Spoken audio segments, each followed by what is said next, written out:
not drenched when it rains? Have you not to endure the clamor, shouting, and such annoyances as these? Well, I suppose you set all this over against the splendor of the spectacle, and bear it patiently. What then? Have you not received powers wherewith to endure all that comes to pass? Have you not received greatness of heart, received courage, received fortitude?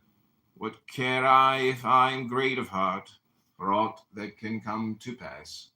What shall cast me down or disturb me? What shall seem painful? Shall I not use the power to the end for which I received it, instead of moaning and wailing over what comes to pass? There's a reading of Epictetus. It's part 5, read by Candidate John. Halfway there. We're doing 10 minutes of Stoic philosophy with Epictetus.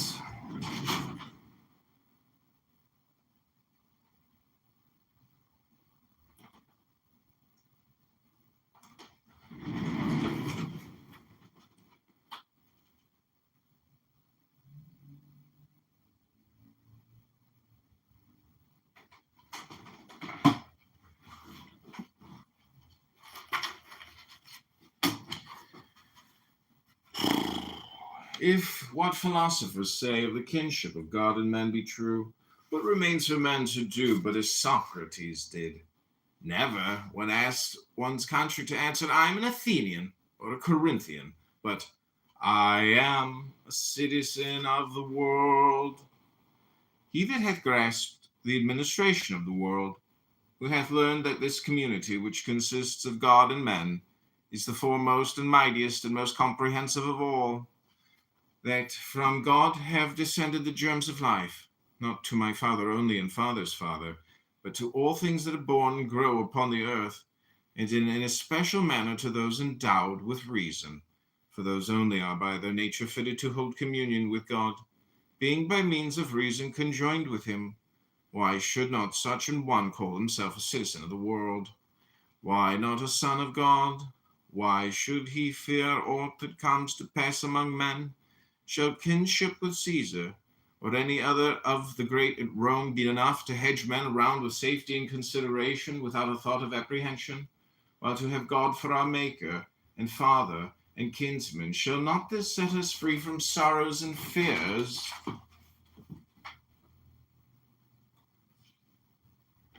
Okay, that's part 6 of Epictetus. This is Candidate John doing a meditation this morning with the Enchiridion, the golden sayings and discourses of Epictetus.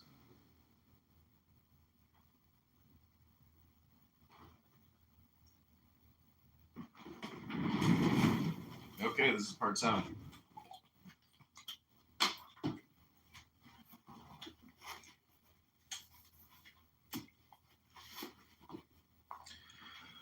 I do not think that an old fellow like me need have been sitting here to try and prevent your entertaining abject notions of yourselves, and talking of yourselves in an abject and ignoble way, but to prevent there being by chance among you any such young men as, after recognizing their kindred to the gods and their bondage in these chains of the body and its manifold necessities, should desire to cast them off as burdens too grievous to be borne, and depart to their true kindred.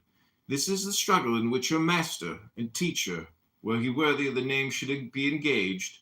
You would come to me and say, Epictetus, we can no longer endure being chained to this wretched body, giving it food and drink and rest and purification, aye, and for its sake forced to be subservient to this man and that. Are not these things indifferent and nothing to us? Is it not true that death is no evil? Are we not in a manner kinsmen of the gods, and have we not come from them? Let us depart thither whence we came. Let us be freed from these chains that confine and press us down. Here are thieves and robbers and tribunals, and they that are called tyrants, who deem that they have after a fashion power over us because of the miserable body and what appertains to it. Let us show them that they have power over none.